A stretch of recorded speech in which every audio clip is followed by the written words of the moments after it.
This week's episode is sponsored by Change. Change is the #1 mentoring programme that teaches you e-commerce from scratch. Change has a real community with real results.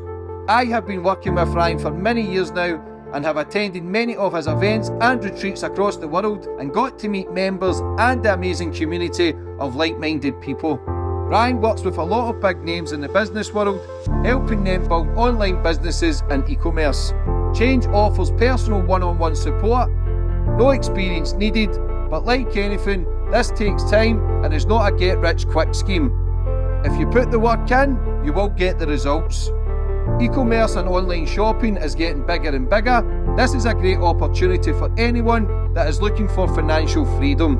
For more information, go follow Ryan on Instagram at RyanJB, and he will guide you through the steps to help you get started and build a successful online business.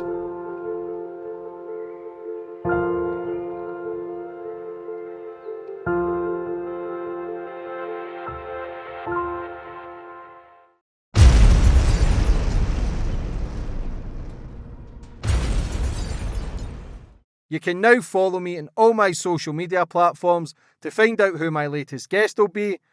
And don't forget to click the subscribe button and the notifications bell so you're notified for when my next podcast goes live.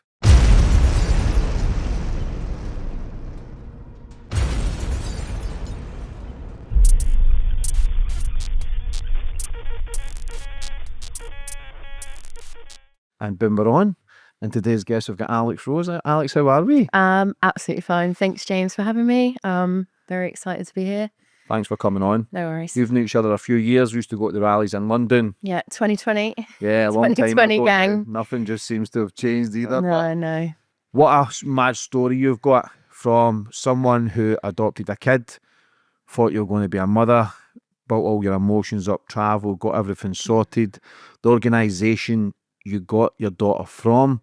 You have then uncovered and exposed a fake child trafficking scam where this man is faking photos, faking missions that he's saving children to scam people out of hundreds of thousands of pounds. You've not seen your daughter, other things have happened. Like, it's so messy, but how are you? I'm doing all right. I think the adrenaline of it all, because it's been so intense and so many things have been happening. I think like the adrenaline's kind of like kept me going through it all. And like every now and again, like I'll stop and I'll go, oh my God, like this has been a lot. Like it's been a lot. But people are turning to me and saying like, how are you carrying all of this on your shoulders? How are you still going? How are you standing up against everything that he's done to you? Because it wasn't just the whole thing with the baby, it was also all of the abuse and everything that I received afterwards when I started to expose him, all of the things that I went through with that.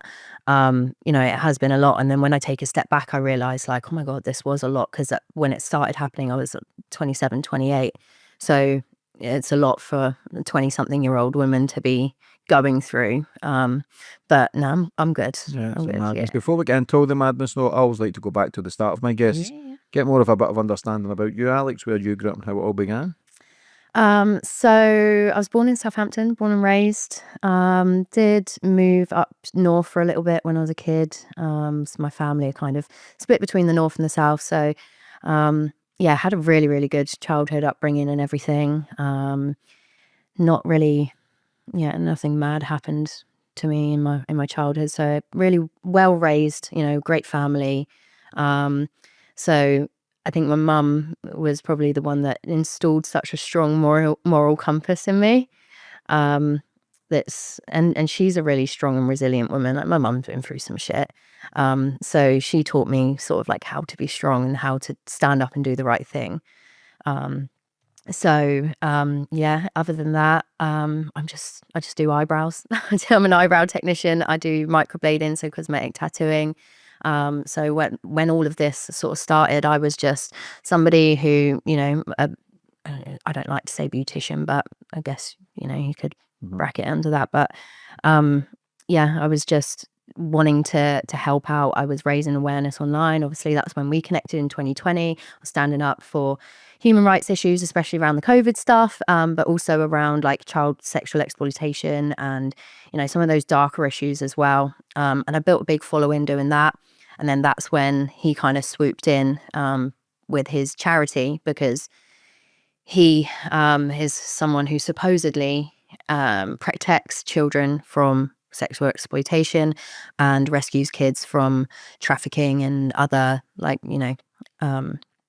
issues like that, kidnapping and things like that. But see, I respect that. yeah, that's why I got involved with But him. now, and it's so sad, because people like that, who then, if they get caught out what they do, it then makes you question all these other charities. The other ones. Are they doing that for their own wicked gain? Because I had a police officer on who was like undercover paedophile, and I asked him, why are you doing it? I couldn't get my head. Why would you watch those videos every day? Why would you look at these photos as being a father?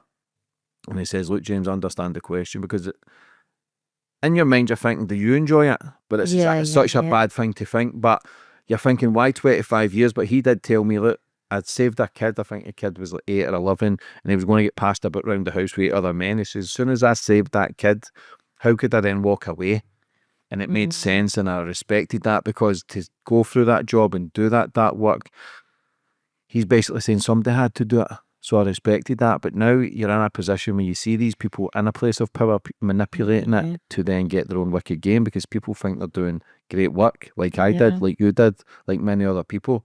So how did it come about then? Like I say, beautiful looking girl, does well for herself, independent. Like, what made you, was that did he befriend you first? Yeah. Before, like, trying to adopt a child? Or were you looking to adopt? No, I wasn't actually looking to adopt. I always knew that I would adopt one day, but I thought I'll have my own biological children first, and then later on down the line, I will go through that whole process.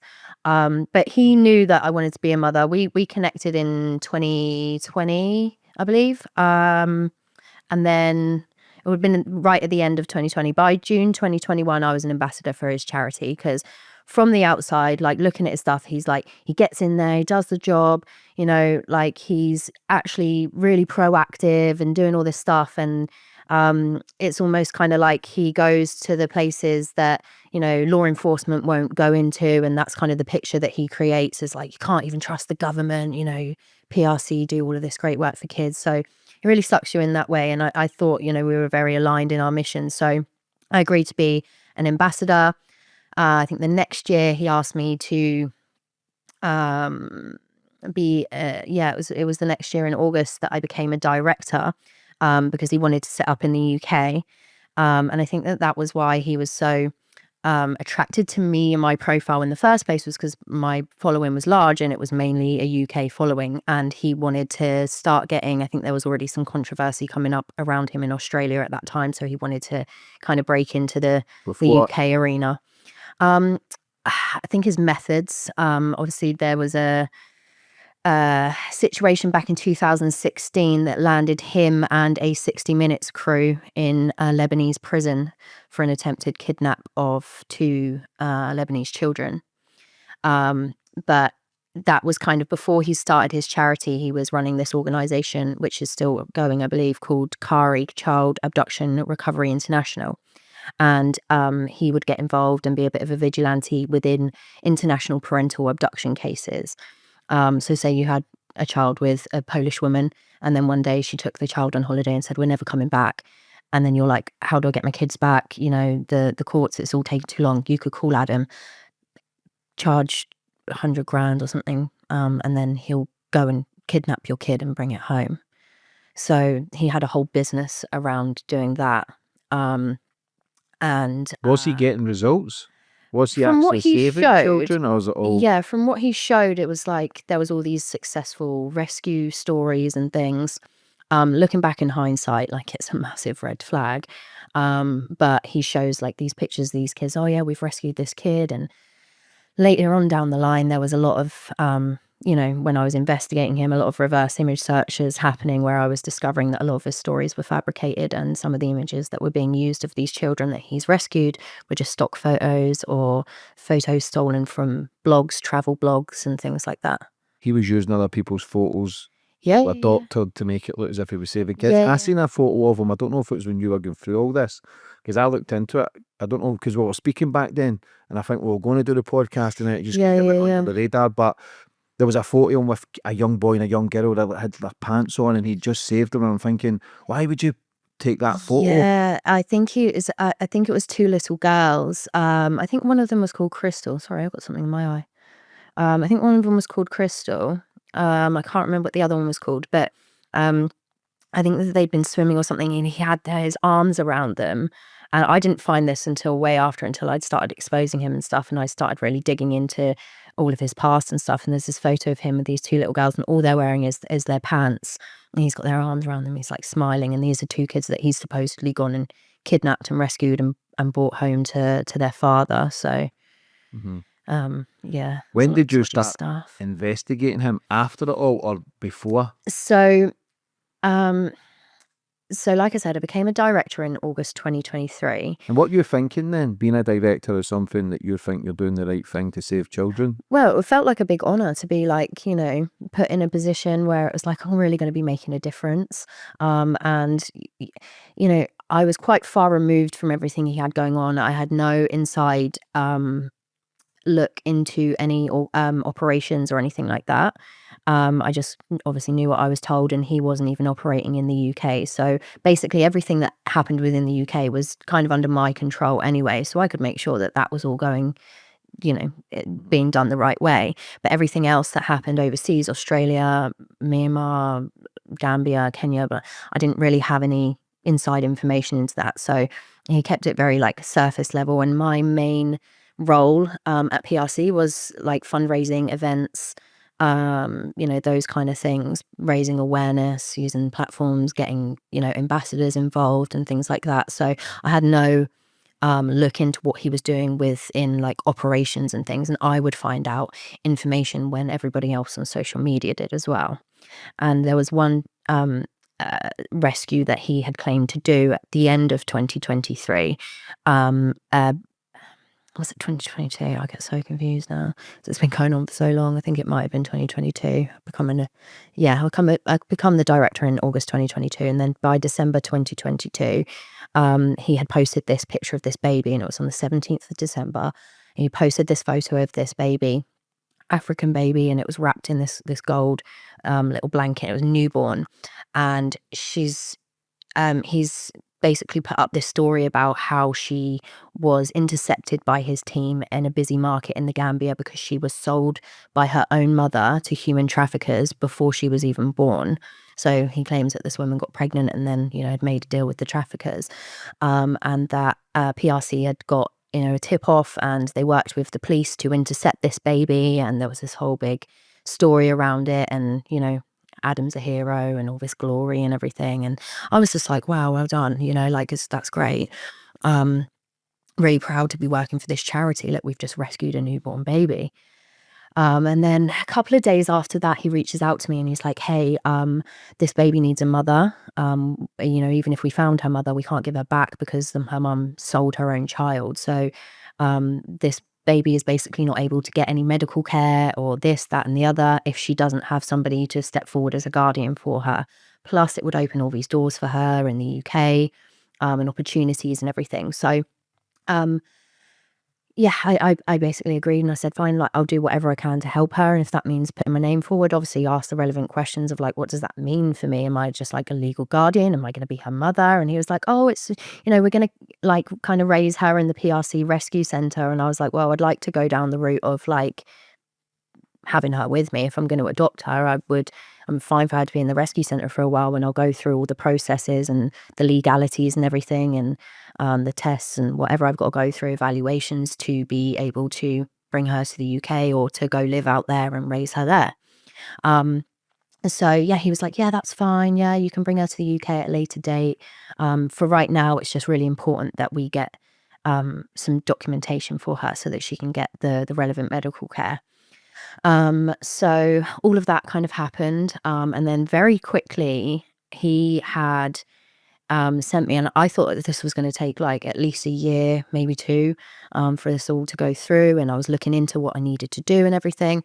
And then very quickly I had a document sent to me, and it was an authentic government issued birth certificate with my name on it as the mother, and I was just like, whoa, okay, like I didn't even sign anything, like what is this? But it was government issued, so I was just like, okay, we must be working with the relevant authorities and everything here. I don't know how things work over there, so I don't really know what's going on here. But I was like, I'm gonna go see her. I'm gonna go get on a plane and I'm gonna go see her. So in I think it was March 2023, I went out there. And he didn't, I don't think he expected me to. I don't know why. Bit of a weird, but he was just like, oh, okay, you're going out there. And he just seemed a bit flustered about that. And he was like, oh, okay, it's fine. Natalie and Dane are going out at the same time, so you can go with them. But they were going from Australia. I was coming from UK. So I was like, cool, I'll meet them there.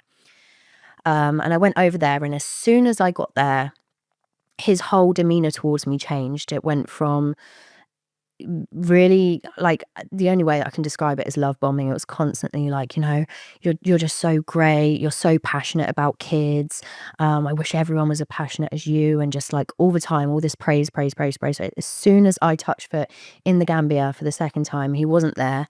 But as soon as I got there to see the baby, it was like I couldn't do anything right. And he was like screaming and shouting at me in group chats in front of other volunteers. And I thought, who do you think you're talking to? Like, you don't own me. Like, I'm a volunteer. I help your charity. You have no right to speak to me that way for doing something that was actually helpful, that you've never moaned at before. But now it's like you're trying to find things to pick at. So I was just like really confused by his change in attitude. yeah, like his whole demeanor just shifted. So I was just like, that's a bit odd, but I thought maybe he's really stressed. Like, I don't know what kind of situations he's dealing with. He might be pulling a kid out of a hole right now. I don't know. So I was just kind of putting it down to stress, but it just continued and continued even when I got back to the UK. And it just got to the point where he was just reaching out and making like really childish little digs at me. And I was just like, okay, I got to the point where I thought, I don't know this man like I thought I do. Like I thought I did. Like, because I've, been involved with him since like end of 2020, beginning of 2021. We're now 2023. Was that a couple of years? You Yeah, a speak him couple of every years. day? Most days. And we had like met before. We had been on a previous trip together to the Gambia and everything. How was it then round him, his energy? No, I've said this for years, but there's kind of creepy bastards. You just feel that it's not a warming presence. Listen, those people flew under my radar, but after a while I think, nah, you're off. And then a few years later I was right. But was there anything from him with that? Yeah. So when we got to the Gambia the first time, and that was 2022, February, March time, 2022. Before we went, he said, look, we need to keep the costs down. Do you mind sharing a room? Obviously, we'll have twin beds and I'll give you privacy and everything and blah, blah, blah. So I said, that's fine. Like, I don't want to, I don't want PRC to have to pay out for an extra room. It's not necessary. It's all right. And then when we got there, walked into the room, bearing in mind, I'd just been projectile vomiting continuously for an hour and a half from Liberia to the Gambia, and I was not a well woman. I literally arrived at the hotel with my head in a sick bag, and I was like being violently ill. And I walk into the room and I'm like, what is that? And he's like, oh, yeah, I forgot to mention that they didn't have any twin rooms left, so I hope you don't mind sharing a bed. And there was just a big 4-poster double bed. And I went, oh, it's all right. There's a sofa over there. I'll take that. So I hadn't had my malaria shots or anything. I literally risked like malaria so that I didn't have to sleep on a bed with him, because on the bed there was like a big mosquito net. I had nothing. And I just, like, my legs, woke up one morning, my legs are just like absolutely covered in mosquito bites and stuff. But I was just like, I'm not sharing a bed with that man. You set that up then. So he never even took the couch? No, he didn't take the couch. No. That's another red flag. Yeah, I know.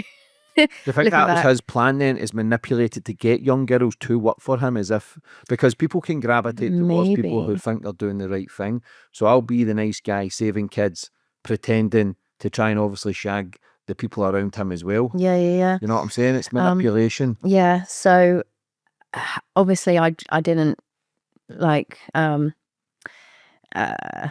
welcome his advances and just kind of like took the sofa, and he didn't do anything else weird for the rest of the trip. So I just kind of put it to bed. Yeah. And just thought, okay, he's not like. Was there ever any advances through the 2 years? Like, you look beautiful, do you want to go for dinner? No, I never asked to take me out, but like I said, when I got to the the Gambia, with him the first time, I was so sick.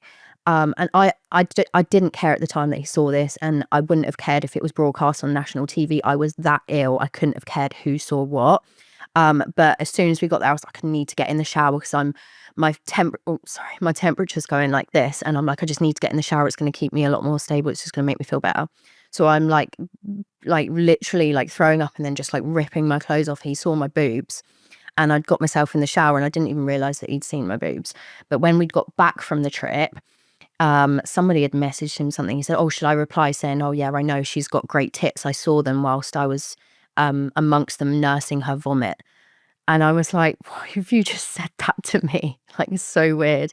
And then I've got at least 5 examples of him bringing up my beautiful titties, is what he referred to them as. And obviously I kept just like changing the subject. When he would say something like that, I would just reply to whatever he had said before that, sort of thing. And I would just kind of keep the conversation moving. And I just thought, oh, just typical Man. perv, yeah. Typical bloke, just being a little bit trying his luck, but there was nothing, he hadn't Try to touch you. tried to touch me or anything like that. So I was just kind of like, oh, he's just, I just passed it off. I should have probably been a little bit more. Do you regret that, not saying something then? Yeah, probably. I probably But should then have it is said difficult something. if you're working for someone doing charity work, thinking you're saving kids. I kinda buying just it thought the back. bigger picture of it is like exactly what you're saying. Mhm. Like, I just thought, just look at the bigger picture. Like, I'm a fully grown woman. I can bat off that kind of shit. And I saw my whole life, like, men making comments and stuff, and you can just water off a duck's back. The main thing is we're here and we're making a difference. So I just kind of put it to bed. Like, yeah. But I probably should have. Taken more. Any note of other that. girls, was there any whispers that maybe made passes to any other women? Not. Was there many women work for him?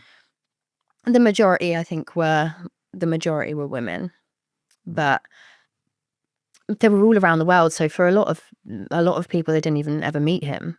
Was it working for him for free because it was charity? Yeah, volunteers. Who paid for your flights and that? He did pay for the expenses and everything when we went over there. Only the first time. The second time it was not covered by PRC when I went to meet the baby.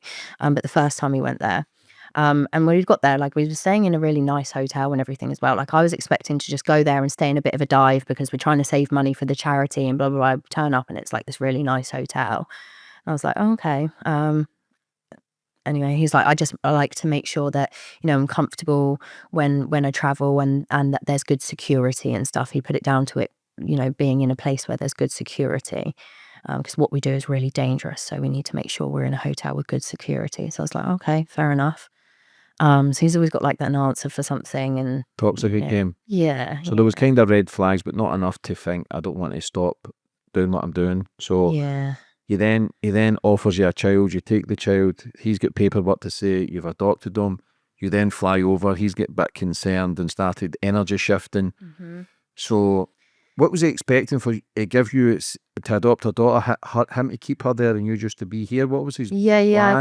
I think he, because like he said to me, oh yeah, you can bring us to the UK in the future, but we're going to keep her at the PRC rescue centre for a while, and she'll be raised there, and there's a family going to be looking after her. And I thought, well, it's not the worst thing. She's going to stay in her culture and be around people that understand her and her culture.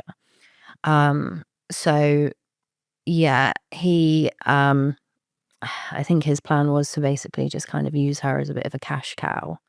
But she was never actually ever at that rescue centre. But we'll get to that in a minute. So when I come home from meeting her for the first time, which was like just the most magic thing ever, like we just bonded straight away. She was the most smiley, beautiful, stunning little girl.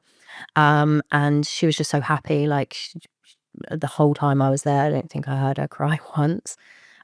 Just really, really content little baby. And obviously I just absolutely fell in love with her. Come home, and he's just still digging at me and just making all of these little remarks to me, and I just think like, no, this isn't stress, this isn't you being stressed now, this is you actually actively reaching out to me to make a little snide dig. Like, you're being really childish, like you've got to be under your bonnet about something. And I just thought the energy that I've been seeing from you now, like, has just really made me think I don't know you. I don't know who you are, you know, I thought I knew you, but I don't. So I started doing some digging and just looking at, like, you know, complaints forums and things like that. And I found something where he had responded to a woman and had basically said, you know, I will find you. You forget I know where you live. May I remind you, you're under NDA, and you're breaching that right now, blah, blah, blah, blah, blah. And I was just like, well, that was a bit intense. 2 days later, an NDA hits my inbox, and I was just like, I'm not signing it, because I'd seen that thing a couple of days before, and I felt like, well, that was, you know, the universe stepping in and going, right, you need to see this before this happens. But the NDA was actually for 10 years. So this was just soon after I come back from the Gambia. He asked me to sign a 10-year non-disclosure agreement. On what? It's just to say that I wasn't allowed to speak about PRC publicly or to any journalists or to anyone without PRC's consent. And I was just like, well, what are you trying to hide? Like, what do you think I'm going to say that's I don't know what you do with your operations. I don't know anything other that I'm in control with. So this has to be something about the baby. Plus the fact that you've never asked me to sign anything until now, right after I've got back from seeing her. So it just got my back up straight away, and I was just like, oh, leave it with me. I'll have a look over it. I'll send it to my solicitor and I'll get back to you. And I kind of dragged that out for as long as possible. And while I was dragging that out, I was just looking into more stuff, because I'm kind of torn. I'm like, okay, I'm seeing some things that are really alarming, and I'm getting this experience from him that's quite alarming. So there has to be something going on here. So I just kept digging and digging and digging, and then decided there's no way I'm signing anything. And he did not like that when I had told him, like, I'm not going to sign. I'd actually asked him, like, I wanted to kind of test the waters a little bit. I wanted to see if he would be like willing at all to compromise. So I just said, look, I'm a bit concerned with having to sign one for that term length. Like, would you be open to doing one for a shorter length and then reviewing it once it's... And he was just like, no, absolutely not. And then that, like, unwillingness to even understand my concerns or anything like that was like the final red flag that I needed to go, no, he's pushing me to do this. He's got something, you know. And he was trying to manipulate me, going, well, all other directors have signed it with no questions, so unless you have thoughts of sharing confidential information, I don't see why you wouldn't just sign it. And I'm like, you're not going to manipulate me into signing my life away. That's not going to happen. So the more he was trying to push, the more I was pulling away. And then eventually he got to the point where I told him that I'm not going to sign it. And then at that point, I start getting letters and emails and stuff from what he referred to as the board, but I actually now believe it just to be him and all of his fake personas. I started getting letters about my conduct, how I dressed inappropriately, how I was inappropriate around men. And I'm thinking, hold on, is this coming from the guy that's been nonstop talking about my tits? Like, mad things. Saying that I hadn't given them the bank details, the login details for the bank. And I'm like, well, I did weeks ago in a WhatsApp conversation. So I send them back the proof that I had given Adam access to it in a WhatsApp conversation between me and him, and they still come back to me and said, no, you are the sole person who has access to this account. I'm like, well, you've got the login details twice now, because I've just sent you the screenshot of the proof that I sent the login details in the first place, so you've had them twice off me, and you're still trying to say that I'm the only one with sole access to this account, and they're saying we will not be held, we will not be responsible for any missing funds, and blah blah blah. And I thought, fuck, they're going to try and frame me for stealing money. And I thought, well, everything's got a paper trail, I'll be fine. But I can see that they're trying to find a way to get me out by making things up and, you know, trying to figure out a way to get me away. And yeah, basically. And at this point, I hadn't even started talking or anything. I had literally just said, I'm not signing your contract. So they were just finding ways to get me out. And I thought, the only reason you want to get me out is because you're scared of me. For whatever reason, you're scared that I can do something or I can say something that is going to be trouble for you. And that's why you're trying to make me look like a bad person. And then kind of what they settled on was we'd done this back and forth, and I, them saying, your attire at PRC meetings and stuff is not appropriate. And I said, well, I went to those PRC meetings with Adam. We were sharing a hotel room. So I would have thought that he would have brought it up at the time if my PRC t-shirt and shorts in 30-something degree weather wasn't appropriate. Adam would have said something at the time instead of bringing it up in an email 16 months later. And all of these things. So I was coming back with rebuttals to everything they were saying. So then they just started making things up. You haven't given us access to these bank accounts. No, again, here's the proof. Okay, well, what they settled on then was you were doing drugs in the Gambia around the baby. And not just doing drugs, you were significantly impaired was the phrase that they used. I said, okay, so you're telling me that 4 or 5 months ago, when I went there, and there was 2 other directors there present when I was seeing the baby, that I was off my tits and nobody said anything or did anything for 4 or 5 months until now, until I decided that I wasn't going to sign your contract. Now, all of a sudden, I was doing drugs around the baby. But nobody said anything at the time. Nobody stopped me. Nobody thought to go, hold on, Alex, you probably shouldn't do that. Like, what? So, yeah, they had sent me this like termination letter, like, just terminating my association with PRC, and they put in there, all of these reasons, and how we're not going to be responsible for these missing funds, and the drug thing with the baby. So because they knew that I knew that was all lies. In my head, I was like, this wasn't meant for my eyes, because they know that I know that they've made this stuff up. So why would they need to bother saying this to me? They've sent this to other people. I know it. And then the next day I did get a call from some other volunteers who said, I've received this letter, which is a breach of GDPR anyway. So, data protection breach, sending out confidential letters to other people.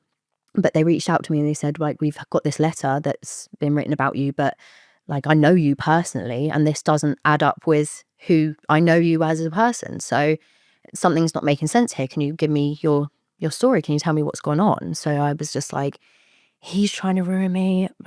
He's cut off my access to speaking to the baby, this, that, and the other. And people were just like, well, okay. And I think some people were like a bit shocked at first. It's like some people, even like my best friends, you've had her on before, Samantha Brown. Yeah, sure. Yeah. Sam. Sam. I I know Some of my guests she absolutely hates and terrifies you. I know. But I'll get. She's so funny. And I respect that, because everybody's got a point of view, and like I say, I'm open to all, but nothing but love for Sammy. Yeah, she's so funny, bless her. Yeah. And she at first was like, she couldn't believe it, even though her best friend was coming, and she was going, babe, it's just going to be a misunderstanding. You and Adam are going to work it out. And I was like, no, Sam, I'm telling you, there's something wrong with this man. And then when he removed me from Maria's group chat, she had sent a message just saying, why has Alex been removed? And he come back and said, obviously, like, she was she's a drug addict. She was doing drugs around the baby, and she did this and she did that. And Sam went, oh, I'm going to stop you there, because I actually know her personally very, very well. It's one of my best friends, and that's not true. It's just not true. And he said, well, it is true, Sam, otherwise I wouldn't have had to get rid of her, would I? And she was like, no, sorry, this isn't, that's not going to wash with me. So she stood up for me, and then he turned on her. And if anybody on his watch Sam's story before, they'll know that she is a victim of human trafficking. Her perpetrator was actually put in prison, so she's had a conviction and everything. She's legit. So then he started turning on her, telling everyone that she was a fake trafficking survivor, that her whole story is fabricated. She's a scammer, a grifter, a willing whore, he called her at one point. The most disgusting things, and literally forced her to kind of relive this whole trauma, because then she had to like go and dig out all of these letters and stuff to show that he, that she wasn't lying, which no survivor should ever have to do. But that's the levels that he will kind of go to. So he just started like attacking me left, right, and center, telling everyone that, I was a drug addict. It went from, I think his initial claim was that I was smoking weed in the Gambia. Then it quickly turned into, because when I started to speak out, then he was like trying to discredit me any way he could. So he was saying, oh, she's just speaking out because she wants to get revenge for being removed. I'm like, okay, so you're telling me that I volunteered for a charity, you weren't even paying me, and you've let me go, so now I'm harassing you, or now I want revenge. I said, I've been let go of jobs that have paid me money and I've just moved on. So what makes you think that I would, I'd be doing this for revenge? It was just ridiculous. But it's difficult to defend yourself and try and justify yourself for false allegations. It's painful. Yeah. Because you just want to say, no, he's bad, and just kind of see what the outcome will be. But if it's when somebody's throwing mud, and mud sticks sometimes, and people love to gravitate towards the negatives, is what's saying about you. But when you're going through all that, like, it just seemed a bit extreme as well to say, we've got a kid here, do you want to be a daughter? Like, there's usually, if people are going through foster care or whatever, it's like a year, 2 year, 3 year process, paperwork. Oh, this all happened just like instantly. What do you think his method was with that? Do you know what? I've never really understood why he did the whole adoption thing. I can understand, obviously don't condone, why he fabricated her rescue. But I could understand why you would do that if you were a con man. You'd be like, right, let me fabricate this rescue and I'll get donations, because now we're going to be housing this child. Also the public thing, we're going to be housing this child. We need to look after her, and she needs this, that, and the other. So, but getting the whole adoption thing involved just doesn't make any sense.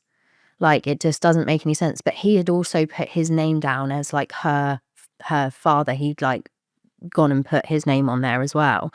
So I don't know if it was trying to create an emotional connection between me and him, and he didn't really think it through, that like this woman might actually want to have an active role in this baby's life for the rest of her life.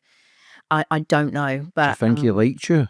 Loved you, possibly? Oh, I have a text message. I put up a actually, it was an Instagram message. I put up a story one time, and he responded to it saying, "I'm totally in love with you."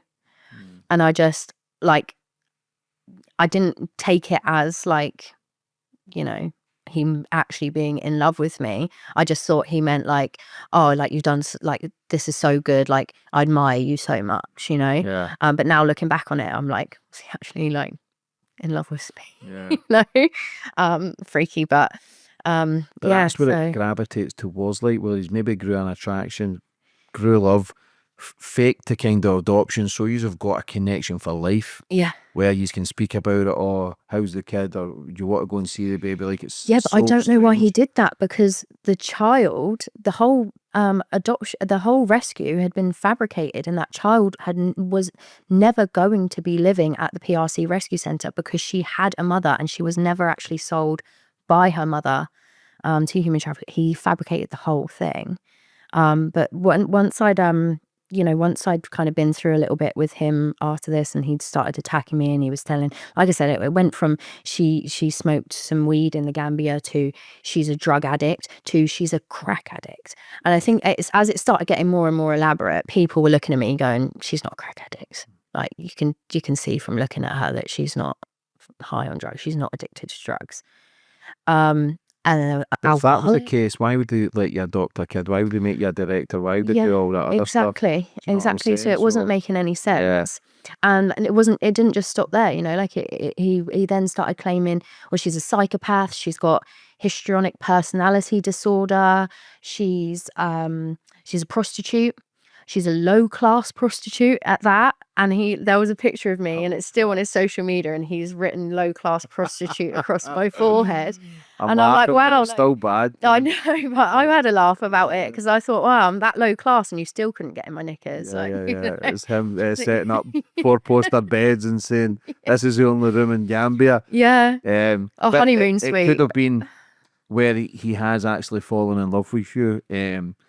He seems very narcissistic, but what it seems is he's fallen in love with you, and because you've seen some red flags, but not enough, and maybe you've been friendly with him where he's took it the wrong way. Maybe. You'd actually just think you're doing the right thing. He had a girlfriend, 2 kids and everything, so he was in a whole relationship and everything, so that I would have never have even, contemplated, and he obviously just didn't really care about that. I mean, I know that he's had extramarital affairs and stuff in the past, because connected with a lot of his past victims, ex-girlfriends, things like that. So yeah, he's not really a faithful man. So I think he thought he could have a way with me. You think you're becoming a mother. You've went there over to see your daughter. You're thinking this is that kind of unexpected, but I know the way your mind works, sort of like the universe is meant to be, and or it must be a sign. So you've just went with the flow to take on a kid who you've never met from Africa, and you're thinking, okay, I'm in. Fair play for that. Yeah, But because I thought she had the most traumatic start to her life, and and I what just was he thought, saying to that? The baby. What was he saying? What happened? well, obviously, like he'd said that she'd been rescued and everything. She was being looked after in the PRC rescue center.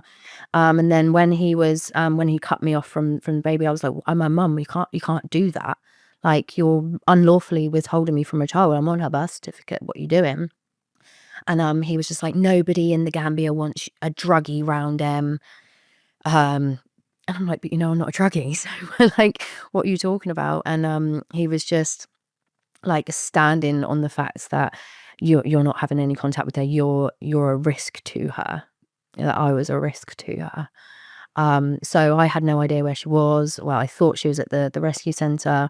I had no idea if she was okay. I couldn't get hold of her. They wouldn't let me speak to her. So obviously, like, there's a video of me because I was video diary. I was making video diaries. And the first one that I do, and I'm talking about they're trying to assassinate my character, and they're all unlawfully sort of withholding me from my child, and you can just see that I'm such a broken woman in that video. And I'm like just bawling my eyes out. I'm trying to get my words out, but every time I'm like trying to catch my breath, and my face is red and puffy, and I just look like absolute shit.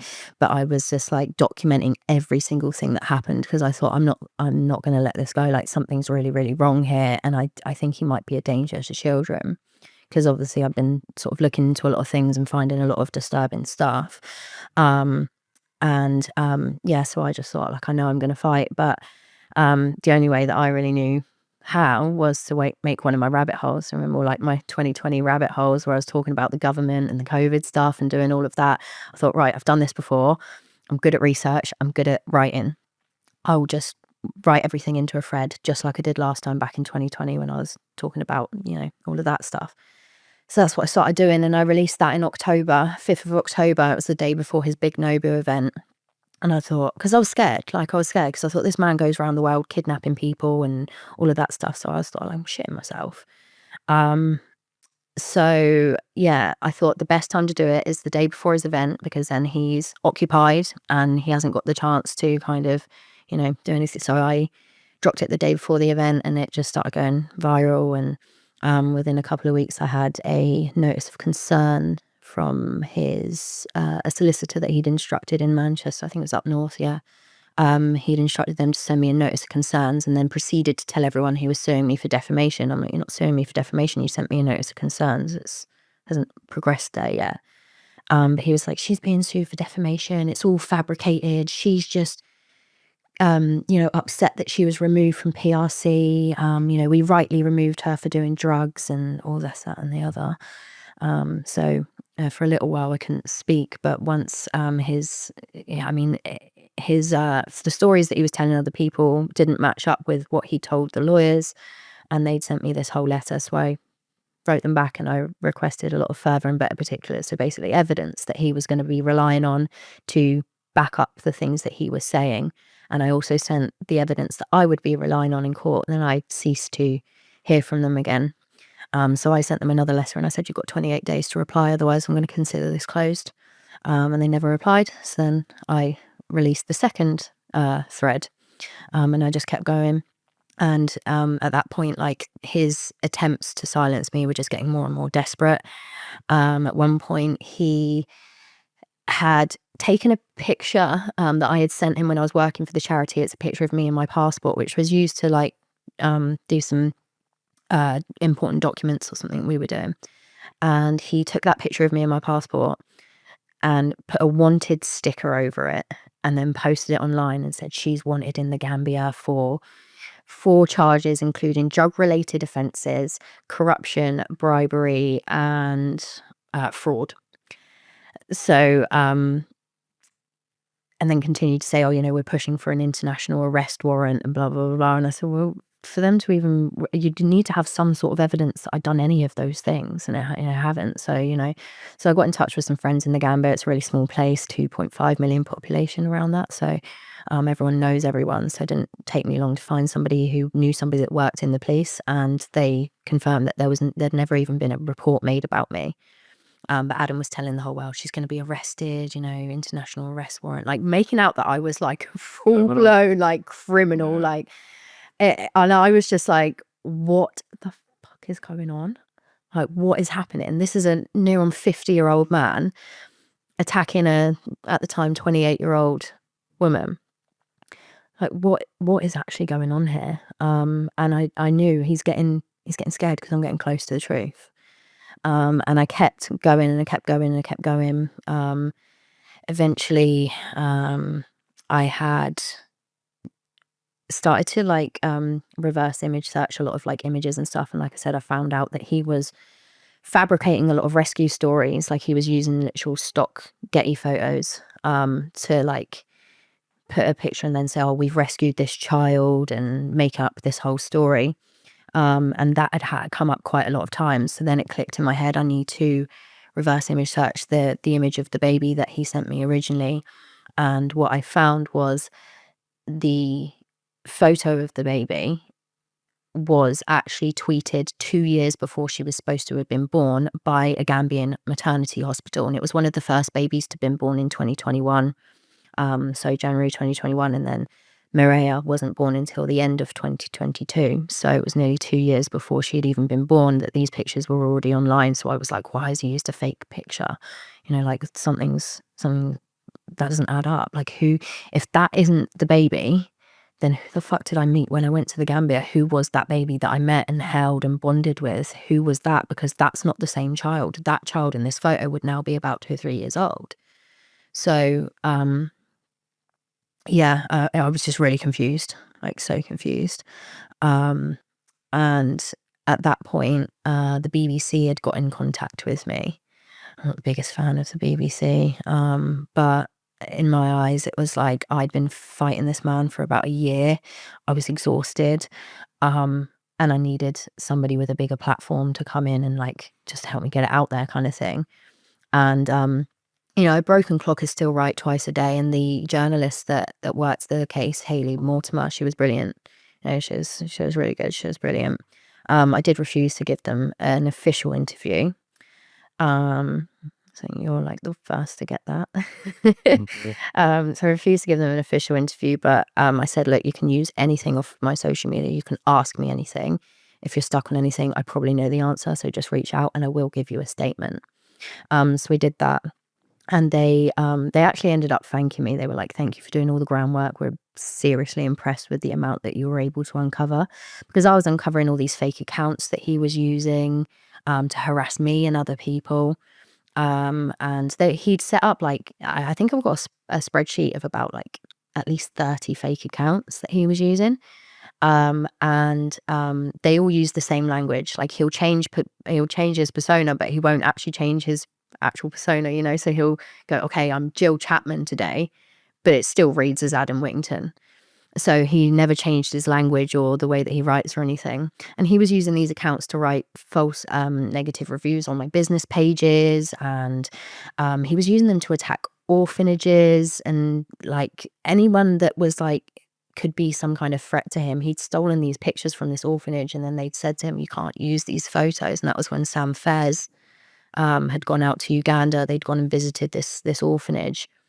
And they'd taken a load of pictures and videos that they didn't have permission to, and then had used those images to then fund a campaign to open a rescue centre for PRC and not give any of the money raised to the children that were actually in the pictures or the videos and to the baby's home that was let them come and have a look around. So they'd reached out and said, sorry, you can't use these pictures. These are vulnerable children. You can't use these. And then Adam kicked off. And once I started posting about the fake accounts, because I'd found out that they were his, I knew that they were him anyway. And I thought, you know what, let me just log into some of these, like try and attempt to log in, because what it's going to do is going to say, oh, you've forgotten your password. Don't worry, we're going to send one to this email address or this number. And obviously it's asterisk, but you get the first and last letter of each of each thing. So everything aligned with his own personal details. So he'd use his own personal email address and his own personal phone number to set it up. And obviously I had both of those things to match them up so I could prove that it was him. But also because he was, constantly sending himself these messages of support. No one believes her, Adam. She's just a sofa troll. She's got no life. You're doing such great work for children. And he was like sending himself these messages and then like posting them saying like, oh, see, like everyone's supporting PRC. No one believes her. But in some of those screenshots that he'd posted, he forgot to switch back to his own account before he'd taken the screenshot. So the messages were coming up on the right as if they had been sent by him, the person taking the screenshot. And then the messages from Adam Whittington were coming in from the left. So I'm like, Adam, you forgot to switch back to your own account before you took the screenshot, So there was always these little ways that I could catch him out. And the more and more evidence I was putting out against him, he was just like, she's crazy. Don't believe her. She's just a troll. She's just upset. She's just a bunny boiler, blah, blah, blah, this, that, and the other. And I was like, no, you can call me whatever you want, but I'm onto you, like, and I was scared. How much donations were they actually receiving? Was it Quite a lot. millions? I mean, I don't know if it's in the millions, but hundreds of thousands. I mean, one fundraiser that Samantha Fairs did alone was 137,000. And then a few months before that, they had the Nobu event, which was nearly 100,000 in donations and stuff. So is that not fraud then? Did they get Yeah. done for fraud? No, it haven't been done for fraud, but it is fraud. And I only learnt that literally yesterday when I went in. I was with a solicitor. She said, okay, well, yeah. Basically he was committing fraud, a load of other crimes as well, obviously, but fraud being a big one. So what else we uncovered, and what was this guy actually doing? He was using fake photos, pretending to be out saving children, getting donations, making money, speaking to young girls. Like, what else has he done? Has he been charged with anything? Like, what's So I found out that he was actually charged for assaulting 2 teenage boys in Sweden. Yeah, and he says that he claims I did the right thing because they were bullying my son. And I'm like, you hit a kid. You can't, like, there's other ways to deal with it, kind of thing. Oh, they were bullying my son and blah blah blah. But it was all kind of like, a fabricated story. And he said all that happened was I kind of just got in his face a little bit, and my baseball cap just touched the tip of his head or something, and then they done me for assault. I'm like, no, that's not what did happen? Do you know? Really. I don't know what happened, but I can only imagine, having been on the receiving end of some of his stuff, that it wasn't See, when you what started he says it was. Yeah, see, when you started exposing him, did other people come forward? Other victims? Other people who had manipulated? Other people who had lied to? How many people? List as long as my arm. There was a lot, and mainly women. A few men as well, but mainly women.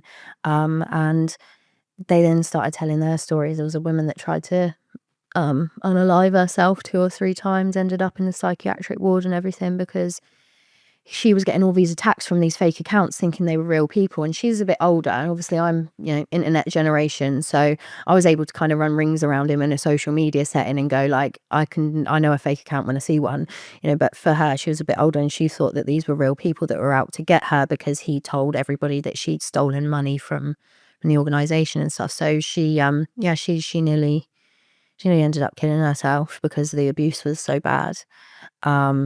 And she was just being tormented, and she's had the balls to now come back and stand up, and because he can be scary, and he says that he works with all these law enforcement and stuff, and he can make all these things happen, and you just don't know. But I learned pretty quickly that he's actually just a scared little pussy.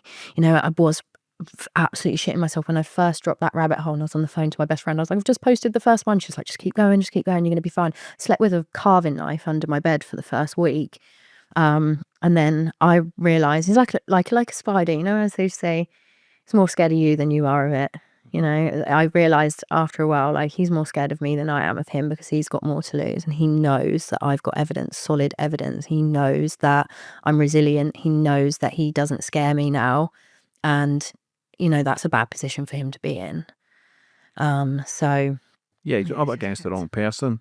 You like going down rabbit holes, man. That's what love you're it. doing. That's just give. Love it. And he just gave you And ammunition. so everyone Like, just if used he- to call me the rabbit hole girl. If he never tried to make you sign NDAs, if he never tried to make you try to convince you about other things and probably never turned against you, you'd have probably still been working there. Because it would have flew under the radar still, Yeah. and you're still thinking you're doing the right thing. Like, Yeah. you've done that because you thought you were doing God's work, saving children and trying to do the right thing. But Yeah, as he's soon just- as I he's knew tr- something was yeah, off. he's trying to dig himself out of it. And his issue is the more lies, the more stupider that he's becoming. What was people on social media saying? I think at first, once I released the first thread, a lot of people did believe me off the bat. And then a lot of people were torn. A lot of people were, because obviously he was coming back and saying, well, that's not true, she's made this up and blah, blah, blah. After the second thread, the majority of people were like, yeah, okay, you're not lying, are you? Like, you're definitely telling the truth. And because they'd realized by that point, everything she says, she comes with a receipt and she backs it up with evidence. Everything that he was saying about me was never backed by evidence. She just had to take his word for it. And if anyone asked for evidence, he'd be like, yeah, evidence coming soon, evidence coming soon. I've got pictures of this, that, and the. At one point, he said that he had pictures of me and Sam smoking crack, and we were like, drop him, drop him. And we were like, if you had something of that weight, that magnitude, you wouldn't be going, coming soon, coming soon. You would have rushed to put that online as soon as possible. As soon as possible, you would have been like, see, I told you, she's a fucking smackhead. You know, like. But he has, but with his mindset, he probably has edited photos for you to look like you were doing that. Oh, maybe. And not realising, oh, wait a minute, I'm fucked here. Left the AI watermark on it. So this has been a battle for 2-3 years. When did it come to realisation that you, with your your daughter and all that, like, because I know how much the video and how happy you looked. When did it start? I mean, like, obviously from the get-go, there was always that fear, like, I'm never going to see her again. But I was determined, like, I went into like full mama bear mode, and I was just like, no, you don't do this to her. I will find her. Like, I went like Liam Neeson. I'm like, I will find you. And I wasn't going to give up on that. So I always knew I would like eventually find out the truth and everything. But I didn't realize, like I had no idea that she actually still had a mum and everything. And it was actually the BBC that found her, because I was staying away from the Gambia because he'd made all these threats, and he'd sent me this long text message, and at the end of it, because I think he'd found out that I'd booked a flight there, which I never ended up getting on, because he'd sent me this long message, and at the end it said, be very careful taking drugs in the Gambia, serious police sentences there, serious sentences there if caught.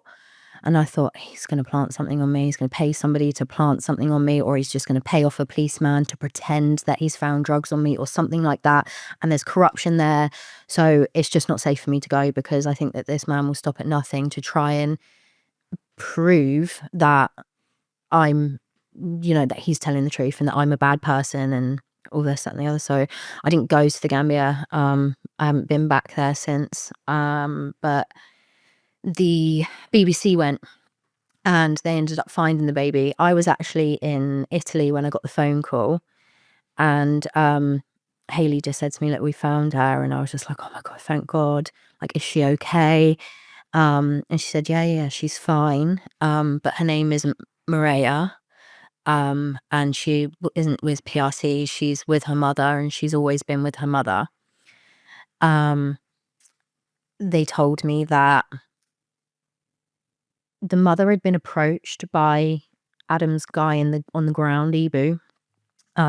She'd been approached and told that they had a sponsor who wanted to meet her baby. So the baby was going to be sponsored, and their sponsor was going to help with, finances and care and whatever else. So they said, we want to take your baby to meet the sponsor. So then they took her baby to come meet me, who was under the impression that this child had no mother at all.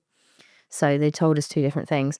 Now, he has raised thousands in the name of this child, and still to this day, even though it's been proven that he has nothing to do with her, still to this day, her pictures are on his website, and he's still trying to take money for her. I don't know how much he's had. I don't know how much he's stolen from her, but I know it's in the thousands. they had given the mother, I think it was 500 Delassie, which is about a fiver, and a bag of groceries, and then just left her.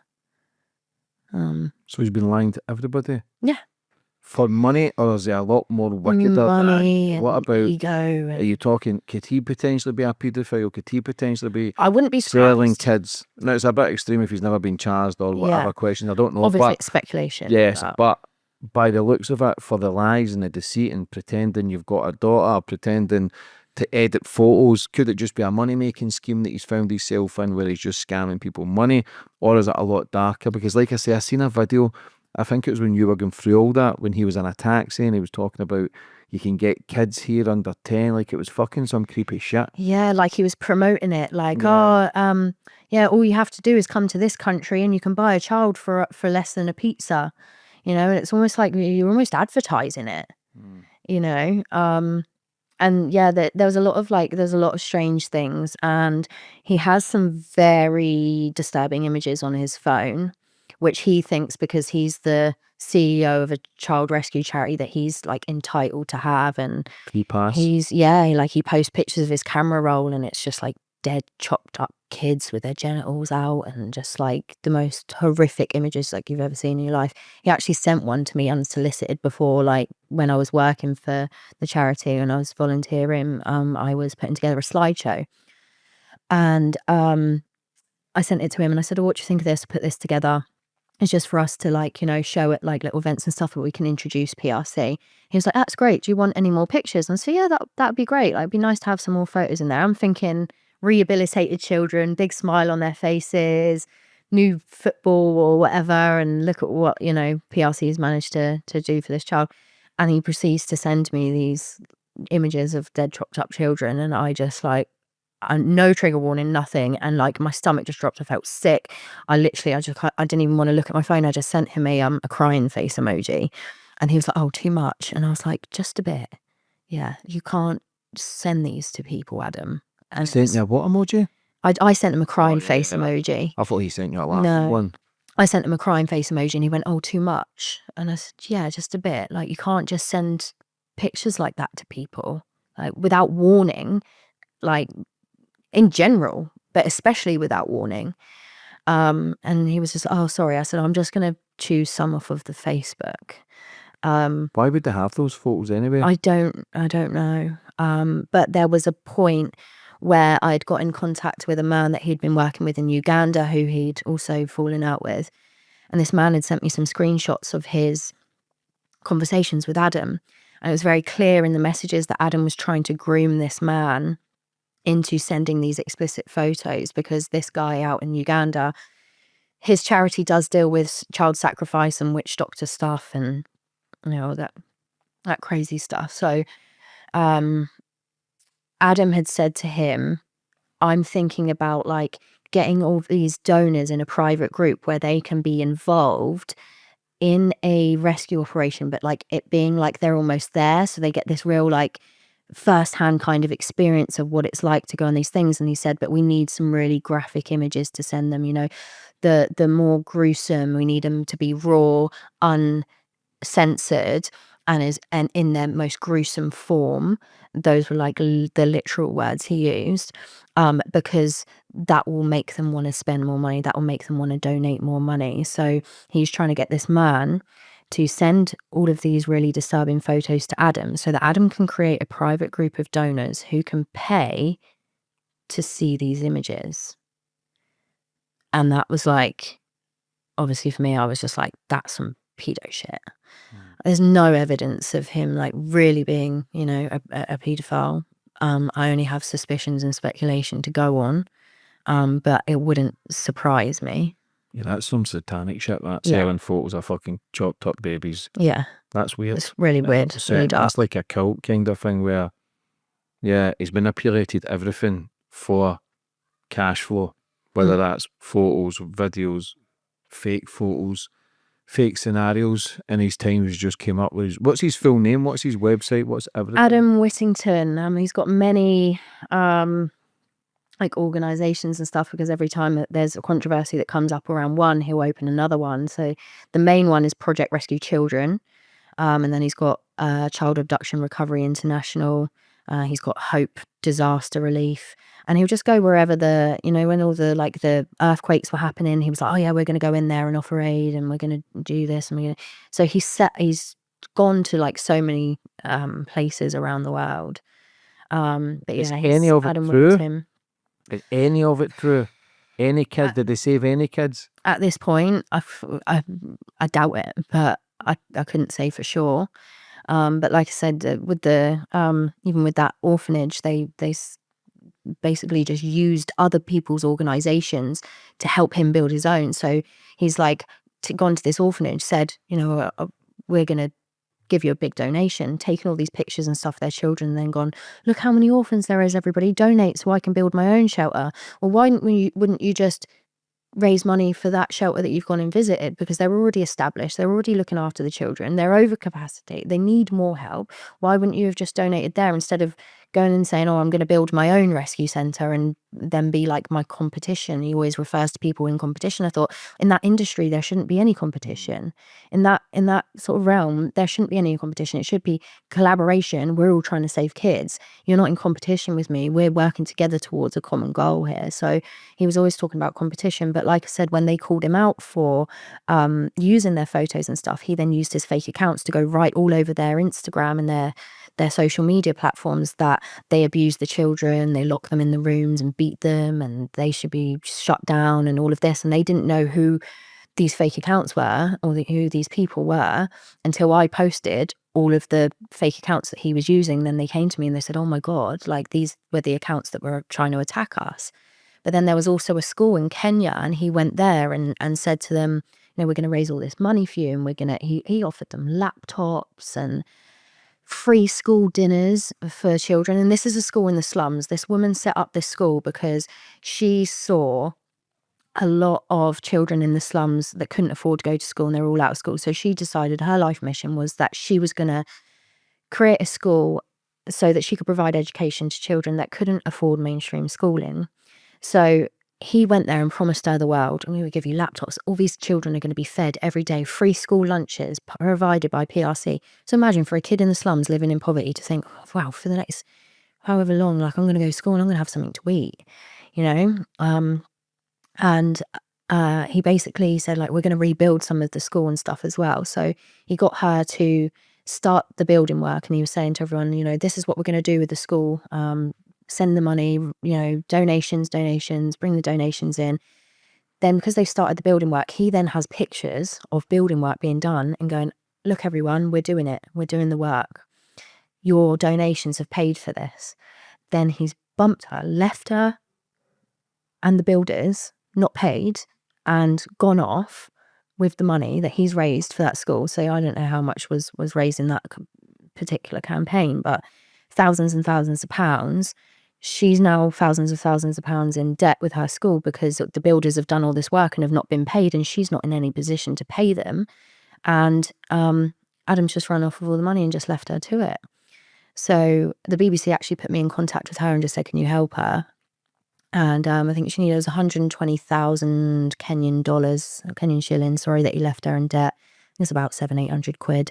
So I raised 2,500 for her and sent it over there, and she's just like crying her eyes out, and she's like, this has gone to history. This is the first time we've been able to, so I've paid off all the builders and been able to pay a year's sort of like rent and stuff up front for the classrooms and all of this. So yeah, so I've just been cleaning up his mess ever since. And what's been happening with it all now? Well, he's still trying to silence me. Obviously yesterday I was down the police station. So the man that's been harassing me for the last 2 years reported me for harassment. They invited me in for a voluntary interview. And yeah, so he's still trying to shut me up because for a while it went on Instagram, and I took a little bit of a break, and I thought, right, let me start smashing TikTok. So as soon as I got onto TikTok, it started blowing up. And it was getting a lot of views and everything. So then he started shitting himself again, and he's reported me to the police for harassment. And then they took a look at it, and they were just like... What's the coppers saying to it all, though? Like all these fake photos, and like I say, it's fraud if you're scamming people for money with fake photos and pretending you're a lifesaver. The problem is, it's not in their jurisdiction because he's done it overseas. So it's not in their jurisdiction to do anything about it. But they did note it, and my solicitor was like, right, human trafficking, fraud, breaches of GDPR. There was like a list as long as my arm of like all the things that we could have got him on, but he's not here. He's not in the UK. Where is he? Sweden, Russia as well. Lives between Sweden and Russia. I think mostly Sweden. Where is he actually from? Australia. So he's an Aussie? Yeah. Yeah. He was in the Australian army for 4 years and then came here. Was he though? Was in the... I don't know. But he did claim... I think he was in the Australian army, but he exaggerated his experience. So said that he was special forces and stuff, which he wasn't. It's a crime within itself, isn't it? A stolen valor. So yeah, he claimed that when he was in the police, he claimed that he was the lead investigator for the Lucy Blackman case, the girl that went missing in Tokyo. I think it was maybe 2005, something like that. Madeleine McCann case, the London bombings, just like, yeah, all of these like really over exaggerated claims of his experience and stuff. But then when he was, trying to get the police to arrest me, they kind of relayed to me that he didn't really understand procedure and like jurisdictional processes and things like that, that it had to be explained to him that I didn't need to be arrested. I think he was pushing for me to be arrested so that he could make an example out of me, but they said, we don't need to. She's coming in voluntarily. It just sounds like a Walter Mitty. How did they not just let it be then? Listen, if he's scamming people for money, it's bad, but I'm not asked about that. No, yeah. There's trafficking. If he's doing anything for those photos, if he's getting kids now, it's just speculation. So I need to be careful because he's never been charged. I don't know. I don't really know the guy, but fuck him anyway. But I hope it's just scamming money. I hope he's just trying to find an out and manipulate people's goodwill by getting money and pretending to be a good guy. Yeah, I hope that too. It's not as sinister as it looks, but it certainly looks that way, that it could be a lot more than just money. Yeah, couldn't rule it out. Like literally couldn't rule it out. And I don't like to think, I like to maintain that he is just an egotistical maniac who is on a power trip and he just loves the glory of being this hero that rescues children, and it's his way of funding his lifestyle and everything. I like to think that that's where he draws the line and that there's not something more sinister going on, but there's a lot of things that could point to that being a reality, and it's a scary one to think about because he's still trusted by some people who haven't heard my story, people who haven't come across this information. I've had people on TikTok like oh my god, I never knew about any of this, I've been donating to him, like what the hell is this all? And I'm like, this has been going on for 2 years, so I'm sure there's still a lot of people that this story hasn't reached yet.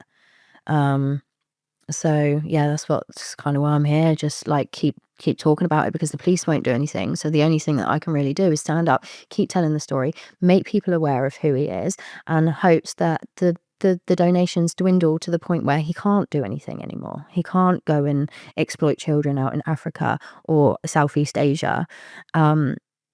That's literally the only way that I can kind of see it. So if he's not in the UK, how can he get you in the cop shop? How's he getting you questioned? Well, they can interview me, they can question me, but if he wanted to take it further, this, I don't think he understood this either, but he would have had to come here and face me in a court of law. Like England to Sweden, they won't allow you to do video call appearances in court and stuff. So he would have had to come to the UK to be able to like have me charged with anything. So But yeah, he's I think he was hoping that they were just going to put me in some handcuffs, and then he, after being able to say, oh, she's been arrested, he would then just create his own narrative around that anyway, and what happened and why I've been arrested and all of that. So, But it would just bring more heat on him, and it could potentially open up another can of worms for him. yeah. But how can he be saying all that shit and defamation against you, but yet he's trying to get you charged? Because he's delusional. That's just what he does. How have you handled it all? I've been all right, actually. I've been all right. Like, when you're just like, yeah, oh, fuck's sake, I don't need this. This is not ideal. But it doesn't really bother me. Like, it doesn't really get under my skin. Do you know what? The most that he's ever got under my skin is when he was doing what he did to Samantha. Because I was just like, no, you can come for me, but you can't come for her. And he actually dug up some old pornographic photos of her and stuff from the depths of the internet somewhere and posted them publicly online. So revenge porn. And just what he did to her, I mean, I know what he did to me was really, really bad, but I'm one of them people that's like, I can take a lot of shit, but when you start fucking with the people that I really care about, that's when I start getting angry. That's when I start getting my back up. Other than that, like, I can laugh about it. Like, you know, he'll call me a prostitute and I'll be like, you still couldn't get some, you know, like, so I just make a joke of everything. But yeah, it was when he started like re-traumatizing Sam that I was getting angry with him. How many followers does he have? That's a good question. Nobody really knows. Does he buy them? I mean, yeah, that's why I'm laughing, because at first he had 1.4 million. I think when I first got into contact with him, like back in 2020, it was like in the realm of 250,000 or something. No, the PRC page does. I can't remember how many he had personally, but they went up pretty quickly, and you know, he was getting a lot of engagement and stuff like that. But he started, because what he does is he projects a lot. So he'd started accusing me of buying fake followers. So right before, is when he started turning on me, and it was right before he'd asked me to sign the NDA. Might have been just after. I can't remember which way it came around, but I basically had this feeling that I needed to post that picture of the baby. Not the picture, the video. I'd taken a video of us meeting each other for the first time when I went to see her, and then this was like 4 or 5 months afterwards. Something in me was just going, you need to post that the picture that you and the baby. So I made sure that her face was completely covered in the video, but the video went viral and got nearly 41 million views. And he did not like that at all. Like, and obviously now knowing what I know, I can understand why. But it got nearly 41 million views, and I gained, I think it was 90,000 followers just off of that one video. And I could prove that it was all coming from the video, because it's so-and-so followed from your reel, so-and-so followed from your reel. But he was like, she's bought fake followers, blah, blah, blah. I'm like, no, I haven't. But I feel like that, it was like the universe telling me, you need to post that video, because then that gave me the massive platform that I needed to then go and expose him soon after. So it was just like, you know, and you know how I am, meant to be kind of thing. But yeah, so he kept going, she's bought fake followers, she's bought fake. And I thought, what are you talking about? What are you talking about? And I had posted about it, like, he keeps accusing me of this. And this social media marketing manager reached out to me, and her whole job is based around evaluating people's social media accounts and their legitimacy and how healthy their accounts are in order to have them work with brands. So she'd reached out to me and she said, look, I've done an evaluation on his account, and he'd be lucky if 250k of his followers are real. She said some of his videos have got more likes than they do views, which obviously isn't possible. How can more people like it than have actually seen it? She said there's so many inconsistencies here. He buys followers and he buys likes, and she gave me a full report, graphs, analytics, like all of it. And then I stuck that up and I said, there you go, fucking projecting bastards. Where do you see it all going then? Is there ever going to come an end to it, or what? How does it progress? Could he potentially get charged? How does it all go? I don't know. Thing is, he's just as resilient as I am. Like, he's just as persistent as I am. I'll give him that. You know, he carries on. He just carries on, no matter how badly he's proven to be a fraud, a scammer, all of that. You can have literal cold hard evidence, which I have a lot of, and it's still all on my Instagram if anyone wants to go check that out. What is your Instagram? alex.rosebets.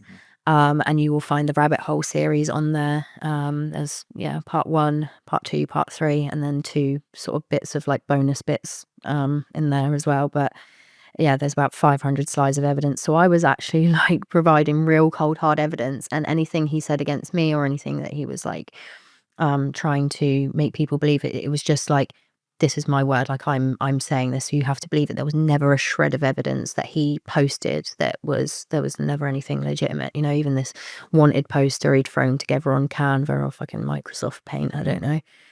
And he, like, and everyone was just like, well, so we've just got to take your word for it. But she's actually turning up with receipts. She's got actual, you know, proof and stuff. So no matter how many times he was proven to be a liar, he would just be like, they're liars, they're just out to get me because they want to stop me helping children. And Yeah, it's horrible going up against that. Listen, I'm going through a bit of shit myself, but you taste it firsthand, you realise, well, wait a minute, you've got to stay open-minded to what's getting said about anybody.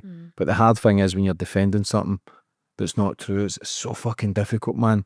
Like, I've never really had to experience it in depth. You just tell people to fuck off as a man, you deal with it, but it's just something weird about it, and it's when it's never ending, but then you become so more thick-skinned, you become kind of, not desensitized, but you kind of shut off a little bit because you think, fuck me, like it's a long old battle, innit? Yeah.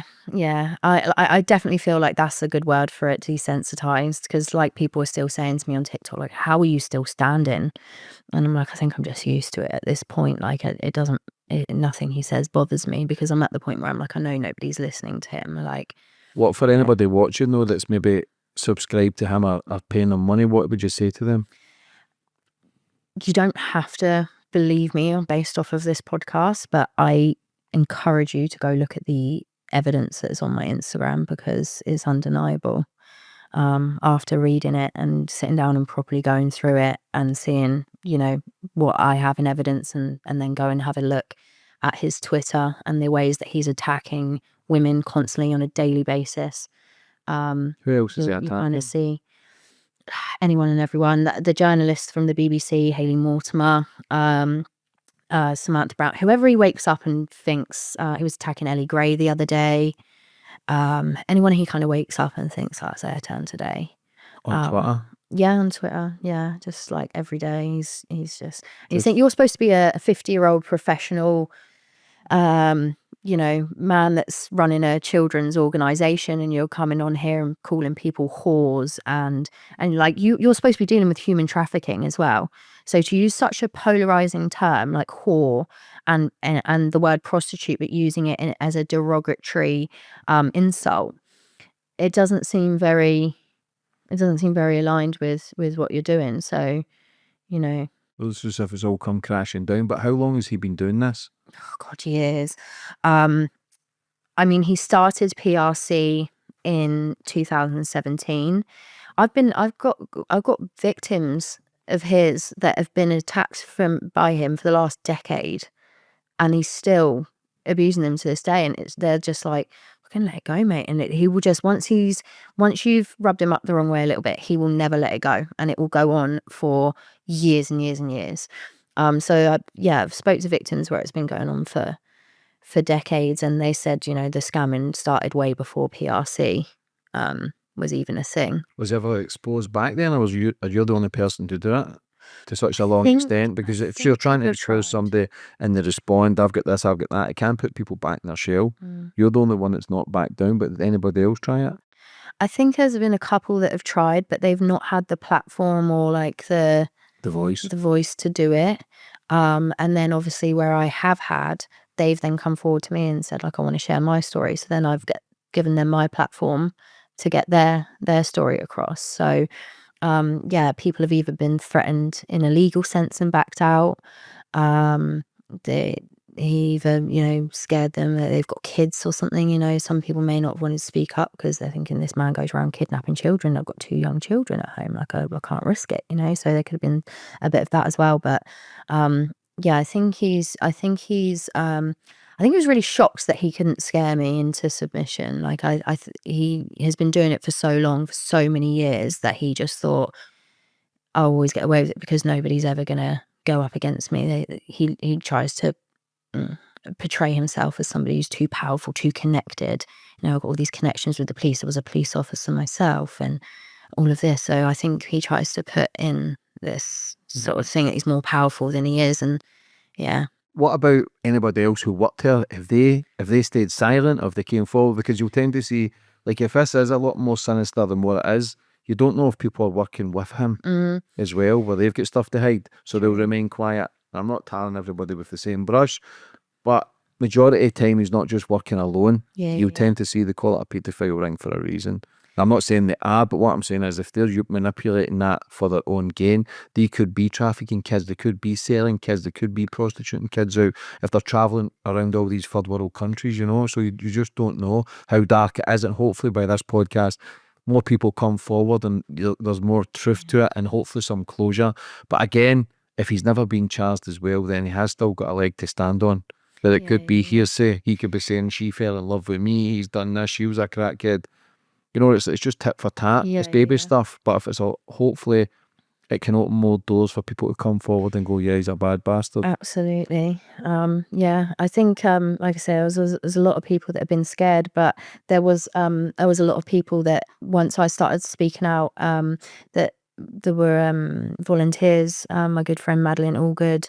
There's a couple other people that kind of stood up and was like, "No, this is wrong. Like, we were volunteers. Now we want to know where the money went. Like, we want to know what we were volunteering our time towards." There was people that stood up, and then there was people that kind of backed out silently. What about the people he's in photos with the kids and that? Have they says anything? Like I say, I think there's still some people here and there that are like completely unaware of anything to do with him. And he says, "Oh, everybody knows all the stuff that she's trying to say, and nobody cares, nobody believes her." But I think he's just trying to keep it under wraps. He stopped posting my name quite a long time ago because he kept sending people to all my information. And they would message me and say, "Oh, he kept talking about you online, so I thought I'd just look you up, and now I found all of this stuff, and I'm absolutely like shell shocked." So I think he learnt to stop like posting my name. Because he's because- promoting his own demise, Yeah, basically. and I was laughing at him for it. They look at your video Yeah. going, "Ah, you're the wrong one." Yeah, so I was laughing at him for it, and I was like, "Adam, you're so thick." So I've helped him get a little bit smarter along the way because I've shown him all of the ways that I've caught him out. So now he's being a little bit. So now with the fake accounts and stuff, he's less likely to put them in his own details and things like that. So So is he trying to get you charged because you released it on TikTok? no, do you know what the evidence that he sent in? None of it was actually my TikTok. None of it actually came from TikTok. It was all Instagram stuff. And he sent them evidence that he was harassing me, which is weird as well. And they were getting it up, and I was like, "But that's him harassing me. So what?" Like his own posts about me, the international wanted criminal thing and all of that. I don't know if he thought he was going to send that to them and then they were going to think that was true, or I don't know. But he sent them some really wild stuff that I just thought that was an interesting choice of material to send them. So there's no jurisdiction to get him charged or get him questioned, No. nothing? No, unfortunately not. Like when I had originally reported him for harassment back last year or year before, they basically just said like, "There's nothing we can do because he didn't do it here and he's not here and stuff. Like all we can do is give him a phone call and just ask him to stop." And I was like, "That's gonna work." Did they phone him? They tried to, and he never So- answered apparently. So then he's tried to get me done. But he's been all over Twitter going, "Oh yeah, arrests coming soon. So the fact that I never got arrested and it got NFA'd is it's probably not going to be, it's probably going to be a bit of a tantrum over that. How are But you feeling today? I feel great. Yeah, I feel great. I've got loads of things lined up. Like I really appreciate being here and doing this with you. And I've had a few other people reach out that also want to help share the story. I've Get on TV, radio stations, all kinds of stuff. So I'm basically like, I know I'm 2 years in, but I feel like I'm just getting started now. Like I feel like the traction's just starting to build. It's really starting to, and I'm just one of many, like my story, a lot of his other victims do say that what he did to me with the baby is probably one of the worst things that they've ever seen him do. But how much worse can we get from that? Like how long do we let it go on until he starts doing things that are worse and worse and worse to people? So they're everyone's standing up now and standing together and coming together. He was recently successfully sued in the Australian Supreme Court and ordered to pay $300,000 in aggravated damages. So there's and that was for defamation as well because he defamed somebody, one of his victims. So we're starting to get some like real traction and stuff, and then obviously that works really well in our favor to say, well, he's lying about us, and it's been proven in a court of law that he does make things up about people. He does defame people. Yeah, that's all you need. So he's got the history there. So now a case of the more he says, the more lies and the bigger the hole he's going to dig. Yeah. If he's already had to pay someone out for defamation, then everything that you're saying backs up, which is the most important thing. Yeah. Because when you feel as if it's tit for tat and Because the whole time I've been saying he's defaming me, these things aren't true. So now he's been, for that. yeah. It's like, well, but people believed me anyway because his lies about me were getting so outlandish that people just switched off to what he was saying because they were like, well, we're looking at her and she's definitely not a crack addict. You know, you can tell. You know, I've known some in my time, and it's just like, you know, something that you can kind of see in people, and there's no judgment towards it. But this is the thing, he uses things like addiction and things like that in such a polarizing way. It's like these people, there's so many people that actually have these problems in their lives, and then because you're using that term in a derogatory way, oh, you can't trust her because she's an alcoholic or something, and it's just like, you know, for the people that maybe are watching you do that and they are struggling with alcohol abuse for whatever reason, then it just brings more shame onto them and things like that. So it's just like, it's just so damaging to so many people in so many different ways, even ways as sort of surface levels that, and then deep into the actual child exploitation stuff. It's just every single way he just exploits, abuses, harasses. It's just, he's just, You've obviously went through it, babe, and I'm proud of you for keep going and raising above it. You seem a lot lighter where it's game time, and good on you. But I know you've had your struggles, so for anybody watching that's maybe in a life of struggle, what advice would you have for them? just keep going. Just keep pushing through, because it does get better. You know, and I know that people go through some pretty dark times, and I've been through some dark times with this. You know, there's been times when I've been on the floor, unable to pick myself up off the floor because I've lost my child and I'm torn up inside. But the way that this has all ended up, and it's actually had such a beautiful ending, that I now support her and her mother financially every month, and she was never taken away from her birth mum. It had such a beautiful ending. So, you know, at the time when you're going through it, it can always seem like the end of the world, but there's always something better waiting on the other side. And just remember, like, how strong we are as people and how much we can actually, you know, we can actually endure.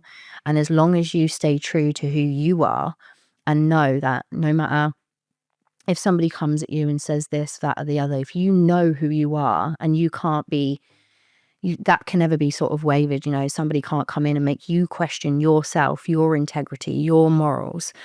Then it puts you in a much better position to keep going. Because quite a lot of the time, what the main struggle is what are other people going to think, or, like, you know, other people's involvement. But it all comes back to self, I feel. But yeah. How you feeling, babe? Good. Good. Yeah. Listen, good. first and foremost, proud of you. You've done amazing. Keep fighting. Would you like to finish up on anything else? Just, I think if there's anybody out there who is considering international adoptions, I would really strongly advise that you do a massive amount of research, that you don't get sucked in into it based off that pure emotion of just wanting to have a baby, wanting to have a child. Okay, that you maintain a certain level of logic and critical thinking around it, and to consider open adoption as well, because you never know. You know, there's so many international adoption stories where these children have actually been trafficked or stolen from their parents and things like that. So open adoption is a safer way to go. So yeah, if anyone's ever considering that, and or even considering supporting a charity, just do a bit of background work. You know, all of this in my life could have been completely avoided if I had really thoroughly looked into PRC first, but I believe I wasn't supposed to. I was supposed to walk this path because I'm here now doing this, and it's all coming to light, and that was the way it was supposed to go.